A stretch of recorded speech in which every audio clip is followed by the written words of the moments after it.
Dr. Johnny King-Marino with Advanced Spine and Sports. Our chiropractic office specializes in sports injuries. This is Nancy Smith, world-ranked professional triathlete and runner, one of the best in the country. And she's been experiencing some knee pain. Is that right, Nancy? That's correct.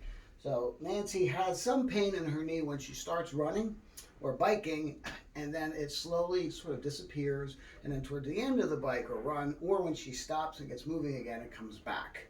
She doesn't have any sharp pain laterally. Her pain's mostly here, so it looks like she probably has patellofemoral syndrome. We differentiate that from ITB syndrome, or iliotibial band syndrome, by the onset of pain and location. Typically, iliotibial band syndrome doesn't hurt when you start, and about 15 minutes or so into the run or bike, you'll feel a sharp stabbing pain right in this area, and it'll get so bad that you can't go on, whereas patellofemoral usually hurts in the beginning and then slowly eases up. So what we're going to do is we're going to test some of the muscles here to see if there's a weakness from the medial to lateral muscles. So Nancy, I'm going to lift your leg up, straighten it please. There you go. I'm going to push down, don't let me. Awesome. Now let's turn your foot in, we'll check the lateral ones. Great, and now turn your foot out, resist. Well, not quite as good there, huh? Bring it all the way down now. Bring your leg all the way down. We're going to turn it in. This is the vastus medius obliquus muscle. Hold this up, please. And that seems to be the one that's giving her some trouble. So I call it the battle of good and evil. The kneecap is held center by the lateral muscles pulling this way, the medial muscles pulling that way, and what we'll have is an imbalance created by a weakness of the medial muscles here. So we're just going to do a little muscle energy work. It's called muscle spindle. And we'll follow this up with some exercises to increase the strength there. We could do some weightlifting, or more easily just use a Swiss ball on a wall with the legs turned out and just do some ball squats. There's lots of other things we can do, but right now what I'm trying to do is kind of get this muscle activated, and also we're going to work on the tightness of this side. If this side is too tight, the outer muscles are too tight, it's going to create that imbalance that we're talking about. So we're just going to stretch them out like this. Is that okay, Nancy? And here, that's a good spot, huh? And here. And what we're trying to do is release this vastus lateralis. It sometimes gets stuck to the IT band, sometimes it gets stuck to the medial muscles of the quad. So we're going to work those, and then we'll retest the muscle strength. Can you sit up for me, Nancy? There you go. And I'm going to ask you in a second to go ahead and lay back. And now lay back. Good. Is that a good stretch? And then come on up again. You get a core workout too, huh? Yes.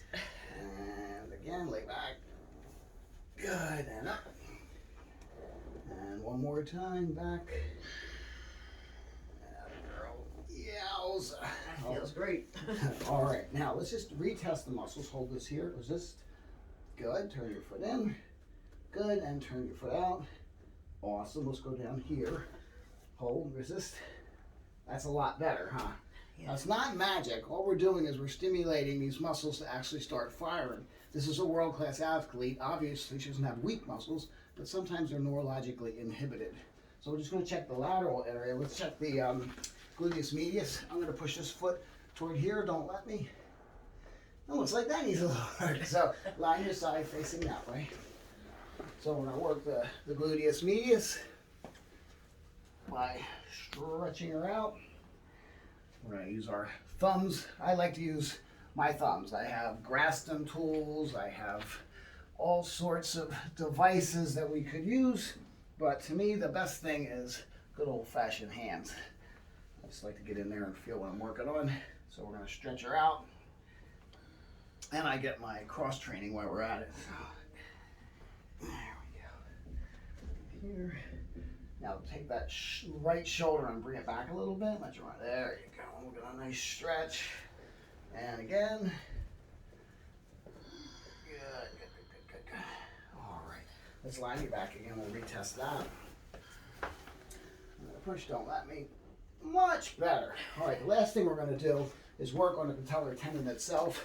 Use my, excuse me, my favorite stuff, the Aquaphor. And we're just going to put it right on this part of the tendon. Now, if this is too much, you're going to tell me, right? And we're going to get our thumbs in there and start breaking that tissue up. Can you feel that grittiness in there? Mm-hmm. Yeah, that's a good spot, huh? That's right where that tendon attaches to this bone here, your tibia. Get in there, and then we're going to do some motion with it. Work there, we'll pin it down and stretch it, pin it down and stretch it, and then we'll go on top. And for the purposes of this video, I'm not going to do a full treatment because it'd be boring to watch it, but we would spend a good 5 minutes just stretching this patellar tendon out, breaking up the adhesions, and that usually helps. We'll instruct the patient to try to run on softer surfaces, stay off hills if possible. And also we want to make sure that their footwear is in good shape. This normally happens when people either increase their training significantly or their footwear is sort of worn out. Runners can be a little bit cheap about that, so a good pair of shoes will probably only last a couple 100 miles, no matter what the manufacturers say. So anyway, thank you for visiting us here at Advanced Spine and Sports. We hope you enjoyed this video, and thank you, Nancy.